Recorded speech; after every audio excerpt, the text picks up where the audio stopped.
Welcome to my YouTube channel Edurite Tech. So ఈరోజు మనం చెప్పుకున్న టాపిక్ ఏంటి అంటే ఫండమెంటల్స్ ఆఫ్ ఏ కంప్యూటర్. మనం ప్రీవియస్ వీడియోలో ఆల్రెడీ చెప్పాం. కంప్యూటర్ అవేర్నెస్ టాపిక్లో ఫస్ట్ వీడియో ఏంటి అంటే కంప్యూటర్ అంటే ఏంటి, దాని హిస్టరీ ఏంటి, దాని జనరేషన్స్ ఏంటి అనేది క్లియర్ కట్గా మనం చెప్పుకున్నాం. అండ్ ఆల్సో వాటికి సంబంధించిన క్విజ్ అనేది నేను ఒక 1 డే ఆర్ 2 డేస్లో అప్డేట్ చేస్తాను. కంపల్సరీగా వీడియో పెడతాను. అండ్ ఈరోజు ఏంటి అంటే దానికి కంప్యూటర్ అంటే ఏంటి అనేది మనం చెప్పుకోవడం జరిగింది. ఆ కంప్యూటర్లో ఉండే పార్ట్స్ ఏంటి, ఆ పార్ట్స్ గురించి కొంచెం డీటెయిల్గా చెప్పుకుంటాం. అండ్ ఆల్సో నెక్స్ట్ ఫ్యూచర్ వీడియోస్లో ఇంకా క్లియర్గా తెలుసుకుంటాం. సో ఈరోజు టాపిక్ స్టార్ట్ చేద్దాం. So fundamentals of a computer. ఈ computer system has 4 basic components. ఏంటి 4 బేసిక్ కాంపోనెంట్స్ ఏంటి మెయిన్గా అంటే, first one hardware. Hardware nothing but it represents the physical and tangible components of a computer. Tangible అంటే it అంటే అది కూడా ఒక టెక్నికల్ వర్డే అనమాట. అంటే అది కూడా క్విజ్లో అంటే ఎంసీక్యూస్లో అడిగే ఛాన్స్ ఉంటుంది. టాంజిబుల్ నథింగ్ బట్ టచబుల్ అని అర్థం. మనం టచ్ చేసే కాంపోనెంట్స్ ఏంటి అంటే కీబోర్డ్ కానీ, మౌస్ కానీ, మానిటర్ కానీ, మదర్ బోర్డ్ కానీ, లేకపోతే సిపియు కానీ, ఏవైతే టచ్ చేస్తున్నామో ఆ టచ్ చేసే థింగ్స్నే హార్డ్వేర్ అంటాం. సో ఇది హార్డ్వేర్ అనేది first one. Second one software. It is a set of electronic instructions called programs that make the computer perform tasks. So ఒక సెట్ ఆఫ్ ఎలక్ట్రానిక్ ఇన్స్ట్రక్షన్స్ని ఒక ప్రోగ్రామ్గా డెవలప్ చేసి ఆ ప్రోగ్రామ్ని అంటే ఒక సెట్ ఆఫ్ ప్రోగ్రామ్స్ని మొత్తం కలిపితే ఒక సాఫ్ట్వేర్ అంటాం. సో ఒక ప్యూర్ ఎగ్జాంపుల్ ఏంటి అంటే మన సిస్టంలో ఉండే ఓఎస్ ఆపరేటింగ్ సిస్టమ్. సో అది సాఫ్ట్వేర్ అంటే application software and user software కూడా ఉంటుంది. అంటే ఆల్రెడీ అంటే డెవలప్ అయ్యి ఉంది అది ఆల్రెడీ. సో డెవలప్ అయ్యి ఉంది, మనం ఇన్స్టాల్ చేసుకున్నాం. ఓఎస్ అంటే ఆపరేటింగ్ సిస్టమ్ మనం మన సిస్టంలో ఇన్స్టాల్ చేసుకున్నాం. సో దాన్ని బట్టే రన్ అవుతుంది, కానీ మనం ఏం చేంజ్ చేయలేము ఓఎస్ని. సో సాఫ్ట్వేర్లో కూడా టైప్స్ ఉంటాయి, అవి మనం తర్వాత ఫ్యూచర్ వీడియోస్లో చూస్తాం. అండ్ ఈ సాఫ్ట్వేర్ ఏంటి అంటే set of programs is called a software. And what is a program అంటే set of instructions is called a program. So instruction nothing but మనకు కొంత డేటా ఇస్తే ఆ డేటానే కొంత ఇన్స్ట్రక్షన్ అంటాం. ఆ సెట్ ఆఫ్ ఇన్స్ట్రక్షన్స్ని ఒక ప్రోగ్రామ్ అంటాం. సెట్ ఆఫ్ ప్రోగ్రామ్స్ని ఒక సాఫ్ట్వేర్ అంటాం. సో ఇది ఒక హైరార్కీ లాగా అనమాట. పైన ఫస్ట్ సాఫ్ట్వేర్ ఉంటుంది, తర్వాత ప్రోగ్రామ్ ఉంటుంది, తర్వాత ఇన్స్ట్రక్షన్స్ ఉంటాయి. అంటే కింద నుంచి మనం చెప్పుకుంటే set of instructions is called a program, set of programs is called a software. So ఇది సాఫ్ట్వేర్ అంటే మనం టచ్ చేయలేనివి, అంటే ఆల్రెడీ దాంట్లో ప్రీగా ఇన్స్టాల్ అయి ఉంటాయి. అండ్ ఆల్సో మనం కూడా కొన్ని ఇన్స్టాల్ చేసే ఉంటాయి, వాటిని సాఫ్ట్వేర్స్ అంటాం. Next one data. It is a set of facts which the computer stores and reads in the form of numbers. So ఇక్కడ డేటా అంటే ఏంటి అంటే సెట్ ఆఫ్ ఫ్యాక్ట్స్ అంటే ఏంటి, ఏదో కొంత డేటా ఉంది అంటే దానికి ఒక మీనింగ్ అంటూ ఏమి ఉండదు అని అర్థం. సో డేటా అంటే గుర్తుపెట్టుకోండి, డేటాకి ఇన్ఫర్మేషన్కి తేడా ఉంది. మనం రెండు ఒకటే అనుకుంటాం, కానీ డేటాకి ఇన్ఫర్మేషన్కి చాలా తేడా ఉంది.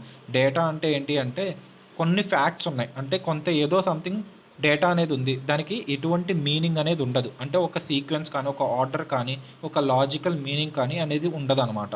సో ఇవన్నీ కలిపితే ఒక ఒక ఫ్యాక్ట్స్ అన్నీ తయారు చేసి ఒక సెట్ ఆఫ్ ఒక లాజికల్ మీనింగ్గా తయారు చేస్తే దాన్ని ఇన్ఫర్మేషన్ అంటాం.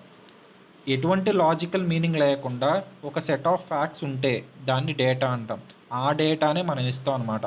అంటే మనం ఎలా పడితే అలా డేటా ఇస్తాం, బట్ కంప్యూటర్ అనేది ఏం చేస్తుంది అంటే దానికి అండర్స్టాండ్ అయ్యే లాంగ్వేజ్లోనే తీసుకుంటుంది, by using in the form of numbers. అంటే numbers nothing but binary digits అనమాట, జీరోస్ అండ్ వన్స్ మాత్రమే తీసుకుంటుంది. సో ఇది డేటా అంటే. Next one users. People who make use of computer to get certain outcomes. So కొన్ని outcomes nothing but result అని అర్థం. అంటే మనం ఏదో ఒక సంథింగ్ మనకు కావాల్సిన, సపోజ్ ఎగ్జాంపుల్ ఏదో ఒక క్యాలిక్యులేషన్ ఇచ్చాం, అంటే 2+3 అంటే 5 అని మనకు అవుట్కమ్ ఇస్తుంది. బట్ ఇచ్చేది ఎవరు? యూజర్ ఎవరు? మనమే.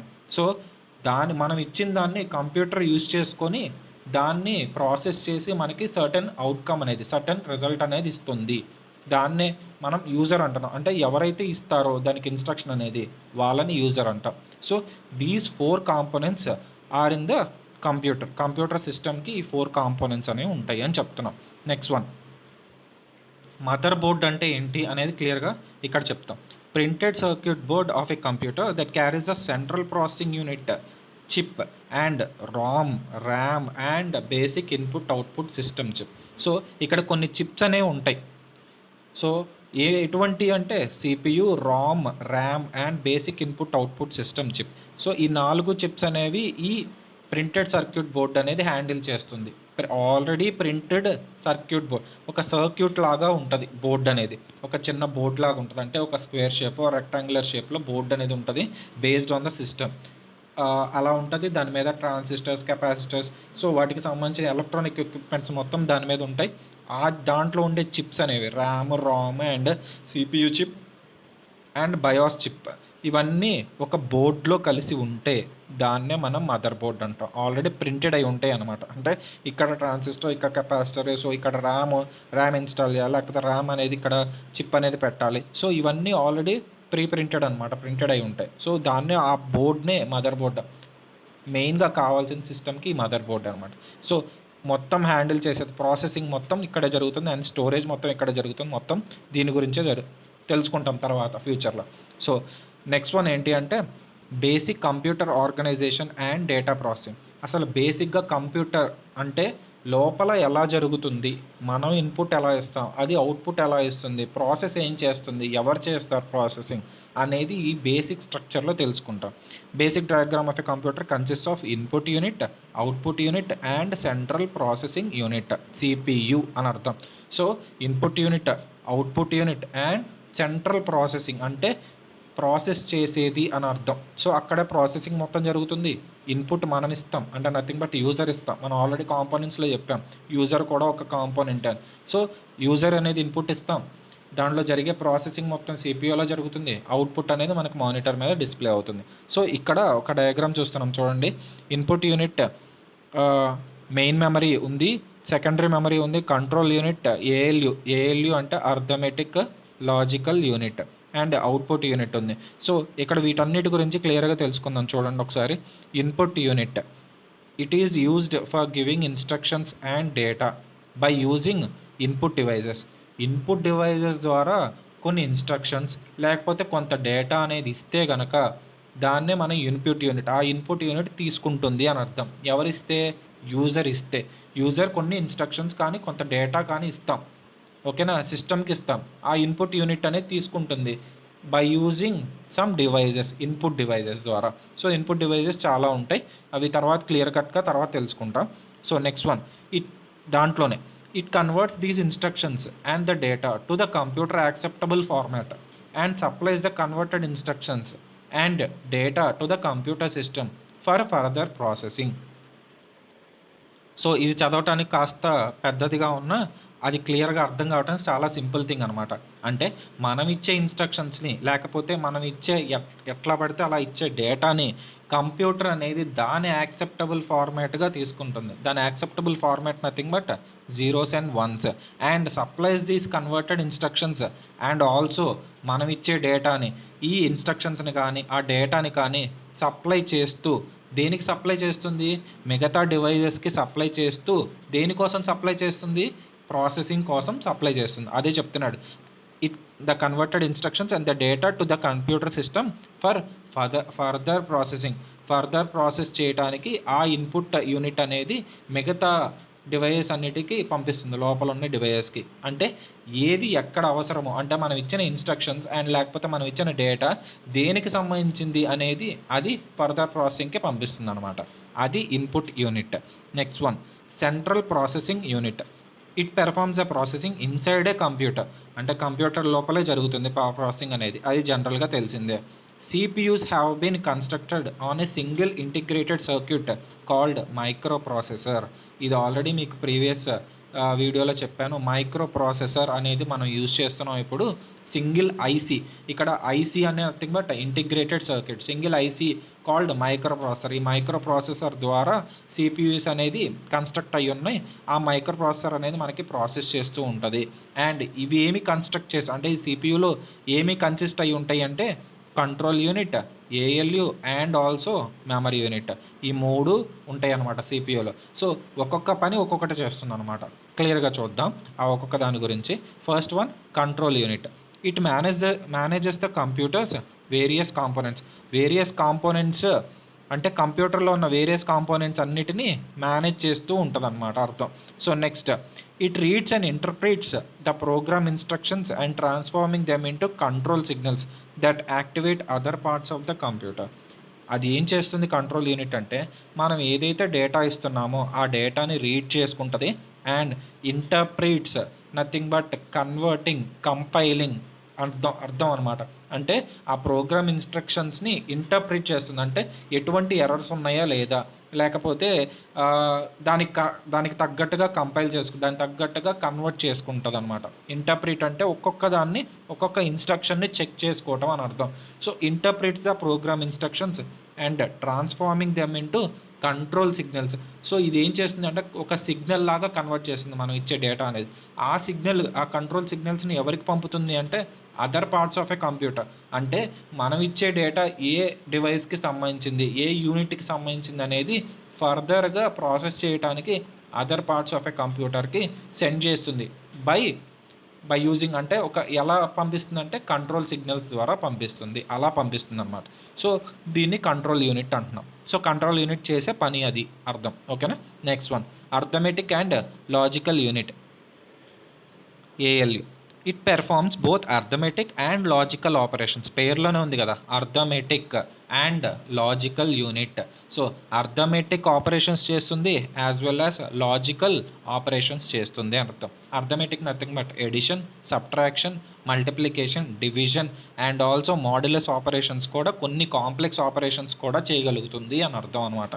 సో ఇక్కడ చూద్దాం. Set of arithmetic operations include addition, subtraction, multiplication and more complex mathematical operations. ఏ కాంప్లెక్స్ మ్యాథమెటికల్ ఆపరేషన్ అయినా పెర్ఫామ్ చేయగల ఈ అర్థమెటిక్ యూనిట్ అనేది చేస్తుంది అని చెప్తున్నారు. అండ్ లాజికల్ ఆపరేషన్స్ ఏంటి అంటే include Boolean logic like and, or, XOR, not, ఇవన్నీ చేస్తుంది అనమాట. సో వీటన్నిటి గురించి తర్వాత తెలుసుకుంటాం. అంటే ఫ్యూచర్ వీడియోస్లో మనకి అర్థమవుతుంది అండ్ అంటే ఏంటి, ఆర్ అంటే ఏంటి, ఎక్స్ఆర్ అంటే ఏంటి, నాట్ అంటే ఏంటి. సో ఈ బూలియన్ లాజిక్ అనేది మనం తర్వాత ఫర్దర్ వీడియోస్లో మనం చూస్తాం. ఈ లాజికల్ క్యాలిక్యులేషన్స్ కూడా చేస్తుంది అని అర్థం ఈ అర్థమెటిక్ అండ్ లాజికల్ యూనిట్ అనేది. These can be useful for creating more conditional statements. ఈ లాజికల్ యూనిట్ అనేది దేనికి ఉపయోగపడుతుంది అంటే కొన్ని కండిషనల్ స్టేట్మెంట్స్ ఇవ్వడానికి కూడా ఉపయోగపడుతుంది అనమాట. అంటే ఈ లాజికల్ యూనిట్ అట్లాంటి కండిషనల్ స్టేట్మెంట్స్ని కూడా పెర్ఫామ్ చేసి మనకి అవుట్పుట్ అనేది జనరేట్ చేస్తుంది అని అర్థం. Next one, memory unit. Memory unit nothing but memory, పేర్లోనే ఉంది, మనం ఎక్కువగా యూజ్ చేసే పదం ఇప్పుడు. మెమరీ అంటే nothing but storage area. So ఆ మెమరీ ఏం చేస్తుంది, దాని యొక్క పెర్ఫార్మెన్స్ ఏంటి, అది ఏం చేస్తుంది అనేది మనం ఫ్యూచర్ నెక్స్ట్ వీడియోలో చూస్తాము. అండ్ మెమరీలో ఎన్ని పార్ట్స్ ఉంటాయి అంటే computer main memory consist of primary and secondary memory. So primary memory ఉంటుంది, సెకండరీ మెమరీ ఉంటుంది. సో ఇది కొంచెం పెద్ద టాపిక్. సో అందుకని నేను నెక్స్ట్ వీడియోలో దీని గురించి క్లియర్గా ఎక్స్ప్లెయిన్ చేస్తాను.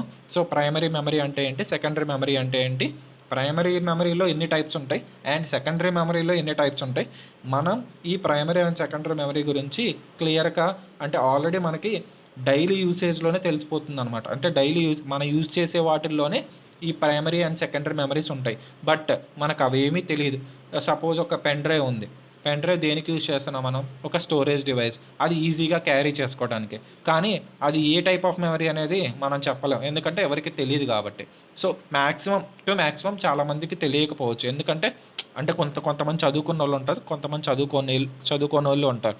సో వాళ్ళకి తెలియాలని మనం ఈ వీడియోస్ అనేది చేయడం జరుగుతుంది. So secondary memory nothing but, so ఈ పెన్ డ్రైవ్ని సెకండరీ మెమరీ అని కూడా, సో సెకండరీ మెమరీలో ఇది ఒక భాగం అనమాట. సో పెన్ డ్రైవ్ అనేది సో చిన్న డివైస్లో కూడా మనం ఈజీగా క్యారీ చేసుకొని మన డేటా తీసుకెళ్ళిపోవచ్చు. సో ఆ primary memory and secondary memory గురించి క్లియర్ కట్గా మనం నెక్స్ట్ వీడియోలో చూస్తాము.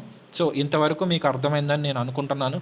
ఎటువంటి డౌట్స్ ఉన్నా మీకు ఈ టాపిక్లో మీరు కింద కమెంట్ చేయండి అండ్ ఆల్సో లైక్ చేయండి, షేర్ చేయండి and also subscribe to Edurite Tech. Thank you.